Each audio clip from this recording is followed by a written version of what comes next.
I was in my dorm room. It was spring break and my roommate was gone. It was so nice to finally have the place to myself. Don't get me wrong, my roommate was a very quiet person that kept to herself. I decided to straighten up a little bit, and that's when I found it.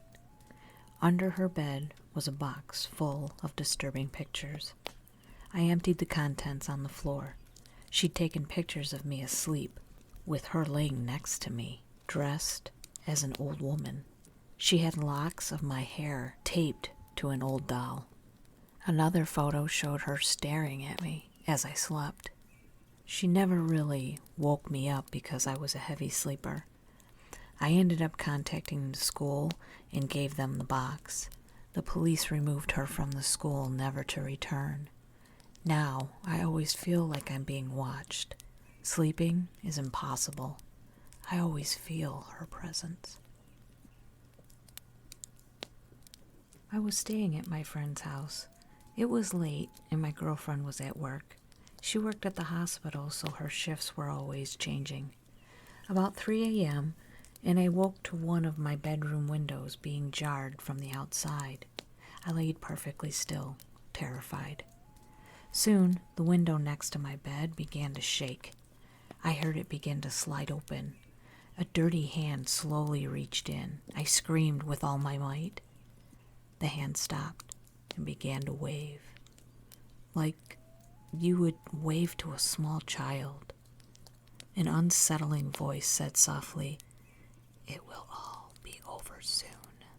I ran out of the room and straight to the phone, calling 911. The police came immediately. Outside, they found footprints from bare feet walking in figure 8 patterns all around the house. Bonding wire and a surgical knife were on the windowsill. The intruder was nowhere to be found. Since that night, sleep is an unwelcomed part of my life. As I walked alone in the darkness, I began to feel my senses heightening to adjust for where I was. This was a road I'd traveled many times, but never at 3 in the morning. This was a long, creepy country road so far back in the sticks, you couldn't find a house if you needed to, and if you did, you don't dare approach it. Many strange things have happened out here. As I began to appreciate my new sight, I quickly felt it was playing tricks on me. At least, I hoped it was. A shadowy shape began to appear and vanish with the very creepy laughter of a young child. For every 3 steps I took, I could hear 3 steps behind me. This road was known for an accident years ago involving a young boy looking for his little sister who'd become lost. His search went late into the night. Their parents soon feared for both of them.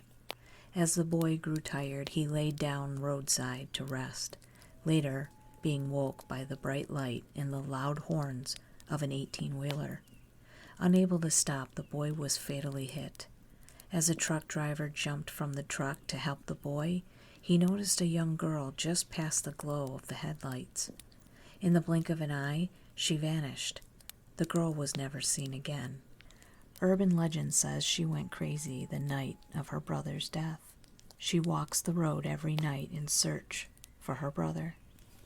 Soon the childish laughter turned to a giggle as it came closer. My body froze with fear as the steps got closer and closer. I suddenly burst into an adrenalized run. I ran as fast as I could. When I reached the top of the hill, I knew my house was close. With my last bit of strength, I sprinted to the front door, ripped it open, and ran in. In the country, no one worries about locking doors. I quickly ran to every door and window, securing them. With every light in the house on, I finally felt safe. I sat in the brown overstuffed chair. It gave me the best view of every corner of the room. I'd always felt safe in that chair, like the worst was behind me. Just as my heart rate slowed, I heard the spooked sounds of our horses from the barn. They were kicking the stall walls and making scream-like noises. I looked to the barn. Suddenly, every light came on at once. My concern for the horses overpowered my fear. Our barn was about 100 yards behind the house. As I walked through the dark yard, it sounded like the horses were being slaughtered one at a time. My walk turned to a run. I reached the small barn door and flung it open. I stood staring at all my horses in disbelief. What the hell happened here? Every horse was in its stall, asleep. Like nothing had happened. The lights went out. From the loft, I heard a child's giggle. As I stood in complete darkness, the voice said, "Won't you play with me?" "The horsies don't want to play." I stood mortified. In a deeper, more demanding voice, it screamed, "Play with me, now!" I awoke on the dew-covered ground just outside the barn door. The sun was coming up, and the horses seemed curious why I'd slept there. I collected myself and headed back to the house. As I walked through the yard, something about me just felt different. I was 12 years old. It was summer, and I was hanging out with my best friend Scott. He lived in an old farmhouse that was built in the 1800s. It always amazed me how an old house could be so cool and yet so creepy at the same time. Scott's family had suffered a lot of hardships. They were renting the house, so there hadn't been much done to it. His mom had tried to make the house as nice as she could on a tight budget. However, the basement hadn't been touched since it was built. It had a dirt floor and a very low ceiling. When the basement door was opened, a smell struck you like a warning. It was always cold and poorly lit. For two boys who were trying to prove how tough they were, it was the perfect place to hang, at least until that day. That day started like any other. Scott called and asked if I wanted to hang. I said sure and headed over. When I got to the door, it was wide open. It's the country, so I thought nothing of it. When I walked in, it seemed like no one was home. I noticed every door was closed except the basement door. I yelled for Scott, but no answer. At the bottom of the stairs, I see a shape move away quickly. Thinking it was Scott screwing with me, I went down the stairs. The smell became overpowering. I felt my throat closing and my eyes burning. At the far end of the basement, I could see a silhouette of a person. As I got closer, the shape began to float. Unsure, I called to Scott again in a much softer tone. The shadow turned. It was an old woman. She had a small child that looked like it had been burned in a fire. "Leave now," she screamed. I ran to the stairs, looked back, and she was gone. I saw Scott the next day at school. I told him what happened in the basement. He said when they moved in, they were told of an old woman and her granddaughter who had been burned to death in the house back in the late 1800s. The house was rebuilt, but caught fire 7 more times after that. Scott didn't seem bothered by what I told him. Seconds later, a teacher tapped his shoulder. I stepped away, but even with her soft voice, I could still hear the teacher tell him his family's home had caught fire and burned with his family inside. We were following a path through a heavily wooded area. We'd been walking for hours. I was sure I had my bearings until we came upon a small cemetery. I'd never seen this place before. It seemed obvious we were lost. As nightfall got closer, it seemed safer to stay where we were instead of roaming aimlessly through the woods in the dark. We both agreed, it's only an old cemetery, we'll be fine. Completely exhausted, we fell asleep fast. I awoke to a restricted feeling, as if someone or something was laying on me. Slowly, I moved my hands to free myself. There was nothing there. I turned to my fiancé laying next to me and quietly asked, "Are you okay?" In a deep voice, she responded, "Rest in peace."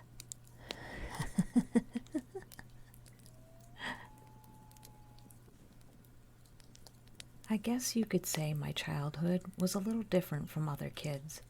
Living out in the middle of nowhere, also known as the sticks, people used to say, "Why lock your doors? There's nothing but us and the deer." I'd always respond, "And no one to hear you scream. Lock the damn door." With this mindset, I became very aware of my surroundings. We had this dark, creepy walkout basement that I always felt a deranged psychopath would use to enter our home, of course, while we were sleeping, and do unspeakable things to me and my family. A stormy night in October, my fears were pushed off the rails. I awoke around 2 a.m. to the strangest growl coming from the darkness of my room. Our dog Bandit laid at the foot of my bed. He immediately bolted out of my room.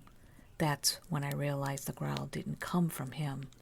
I turned on the light by my bed, but there was nothing there. My sister awoke in her room next to mine. "Did you hear that?" she asked as she entered my room. "Yeah, what the hell was that?" I said. As we stood together, the growl came again, with the lights on.